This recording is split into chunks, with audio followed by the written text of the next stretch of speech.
Everyone out there, my name is Dee, and I want to tell you today about a problem that you may or may not have heard about before. It's called sleep apnea. Now, basically what that is it's sleep apnea is caused by your breathing being disrupted during sleep. It's kind of a scary thought if you think about it. And look, if you're above 40, if you're overweight, have a neck size of more than 17 inches, if you're a guy, if you're a woman, more than 16 inches, you have large tonsils, or you have GERD, and if you don't know what GERD is, it's gastroesophageal reflux. Those who have GERD definitely know what it is. Or if you have a nasal obstruction, let's say due to sinus problems, allergies, or even a deviated septum, then you're actually at risk for sleep apnea. So if any of those things describe you, maybe you should pay attention. Some of the symptoms of sleep apnea include all the following. Includes things like loud snoring, headaches in the morning, forgetfulness, insomnia, feeling sleepy or lacking energy throughout the day, even waking up with a sore throat or waking up with like a choking feeling. All of those are very much characteristic of sleep apnea. Now, if you're worried that you might be at risk, or you fit the descriptions of at risk, or you're exhibiting any of these symptoms, you can get diagnosed very easily through a test called a polysomnogram. That's a sleep study. And what that does, it will electronically record particular physical activities while you're sleeping. Then a sleep specialist will make note of these findings to deduce, if you have sleep apnea or maybe even some other disorder.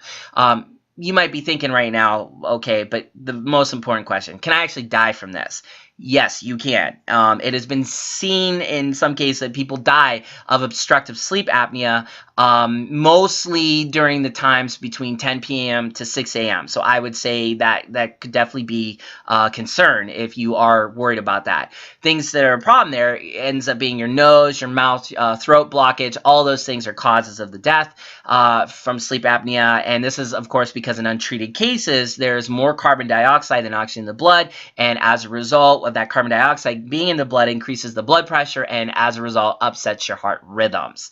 So you might be thinking, okay, well then what about treatment? How do I deal with it? Let's say you have sleep apnea. Okay, well, continuous positive airway pressure is it's known, or the abbreviated title would be CPAP or CPAP. That is actually been considered the best treatment for sleep apnea. And using CPAP, basically it's a mask that you wear over your mouth or nose when you sleep, and the mask is connected to a machine that will send air into your nose, so airways will always remain open and your breathing's regular.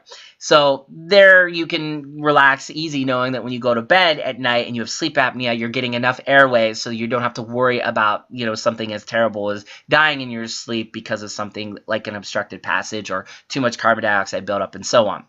You could also, of course, make lifestyle changes to prevent sleep apnea, or even reduce the risk that you might be at might be a candidate for it. You can do things like stop smoking if you're a smoker, which you should probably just do anyways. Not judging, just saying, just for the health benefits of doing that. Avoid alcohol for similar reasons. Avoid taking things like smoking pills, things to try to keep you, away from the cigarettes. And of course, exercise regularly and reduce your weight. All good things, of course, in the large scheme of your life, but especially when it comes to avoiding becoming a candidate and a person who suffers from sleep apnea, because as I said, you could actually die from it, and no one wants to be doing that, of course, especially something that can be avoided, which sleep apnea can, if you take the proper steps in your life to do so. Or if you have it, make sure you go through the CPAP treatment and you should be fairly okay. Anyways, that's my little spiel on sleep apnea. I hope it was informative for you, and I wish you all the best of health and luck in your life, and take care and good luck. Hopefully you don't ever have to suffer from that. Have a good one.